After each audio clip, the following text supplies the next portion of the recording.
Bonjour et bienvenue dans le deuxième épisode de podcast littéraire proposé par la maison d'édition et d'auto-édition The Green Codex.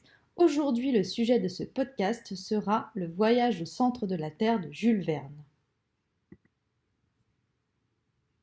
Le voyage au centre de la Terre de Jules Verne est une œuvre littéraire publiée en 1864. Elle fait partie de la série des Voyages extraordinaires et illustre à merveille l'imagination débordante de Verne ainsi que sa capacité à mêler science et fiction. Ce roman s'inscrit dans le contexte du XIXe siècle, une période marquée par des avancées scientifiques spectaculaires et une fascination pour l'exploration. Verne s'inspire des théories géologiques de son temps, notamment celle de la structure de la Terre, pour tisser une intrigue qui défie les connaissances scientifiques de l'époque tout en les exploitant pour créer une histoire captivante. Le roman reflète également l'optimisme et la curiosité insatiable de cette ère industrielle, où les frontières du savoir étaient constamment repoussées. Verne utilise une écriture descriptive et immersive qui transporte le lecteur dans les profondeurs de la Terre. Son style est caractérisé par une précision scientifique et une attention aux détails, qui donnent une crédibilité étonnante aux éléments fantastiques de l'histoire. Les descriptions des paysages souterrains, des créatures et des phénomènes géologiques sont si vivides qu'ils engendrent un sentiment d'émerveillement et de suspense. Verne parvient ainsi à créer un monde à la fois réaliste et fantastique où l'impossible devient plausible.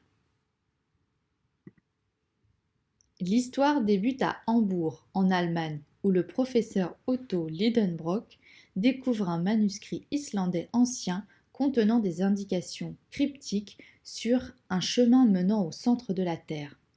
Accompagné par son neveu Axel et de leur guide islandais Hans Belker, Lidenbrock entreprend un voyage périlleux qui les conduit à l'intérieur d'un volcan en Islande. Cette expédition, empreinte d'aventures et de découvertes fantastiques, les plonge dans un monde souterrain peuplé de créatures préhistoriques, de vastes cavernes et de phénomènes naturels inexplicables. Je vais désormais vous lire un extrait du livre « Le voyage au centre de la Terre ». Chacun reprit son ballot. Hans se chargea de pousser devant lui le paquet des cordages et des habits, et, moi troisième, nous entrâmes dans la galerie. Au moment de m'engouffrer dans ce couloir obscur, je relevai la tête, et j'aperçus une dernière fois, par le champ de l'immense tube, le ciel de l'Islande, ce que je ne devais plus jamais revoir. La lave, à la dernière éruption de 1229, s'était frayé un passage à travers ce tunnel. Elle tapissait l'intérieur d'un enduit épais et brillant. La lumière électrique s'y réfléchissait en septuplant son intensité. Toute la difficulté de la route consistait à ne pas glisser trop rapidement sur une pente inclinée à 45 degrés environ.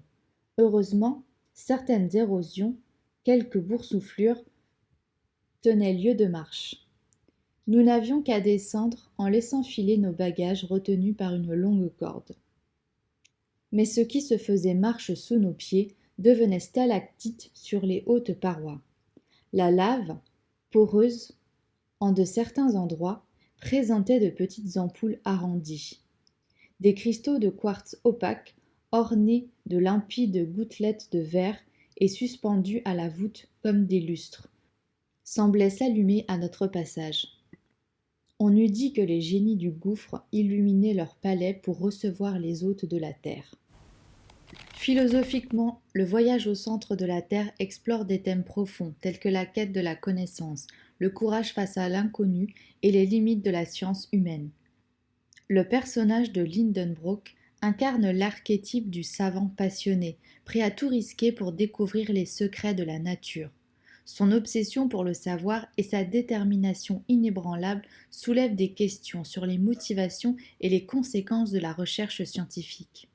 Axel, quant à lui, représente une vision plus sceptique et humaine, souvent en proie à la peur et au doute, ce qui crée une dynamique intéressante entre la foi en la science et la vulnérabilité humaine.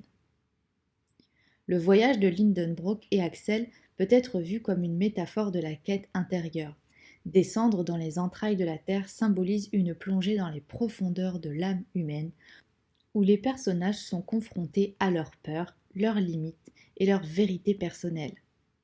Cette dimension introspective du roman invite le lecteur à réfléchir sur sa propre quête de sens et de compréhension dans un monde souvent mystérieux et complexe.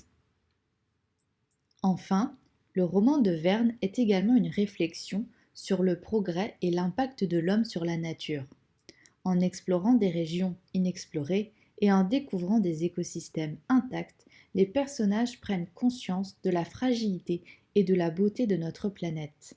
Cette prise de conscience écologique avant l'heure résonne encore aujourd'hui, une époque où les questions environnementales sont au cœur des préoccupations mondiales. En somme, Le voyage au centre de la Terre de Jules Verne est une œuvre marginale qui transcende les simples limites d'un roman d'aventure, par son mélange de conscience, de fiction, de science et de philosophie. Il offre une expérience de lecture enrichissante et stimulante, invitant à la fois à l'évasion et à la réflexion. Verne réussit à capturer l'esprit de son époque tout en abordant des thèmes universels et intemporels, faisant de ce roman un classique incontournable de la littérature. Ce livre, Le voyage au centre de la Terre, est disponible sur ma boutique en ligne, thegreencodex.com, et si vous avez aimé cette vidéo, n'hésitez pas à ajouter un pouce et à la partager. Retrouvez également dans notre newsletter de nombreux articles passionnants autour de la lecture, de l'écriture, de la recherche de soi, de l'introspection. Vous pouvez également nous suivre sur les réseaux sociaux. Bonne lecture et écriture entre réel et imaginaire. Voyagez par-delà nos univers avec The Green Codex. À bientôt!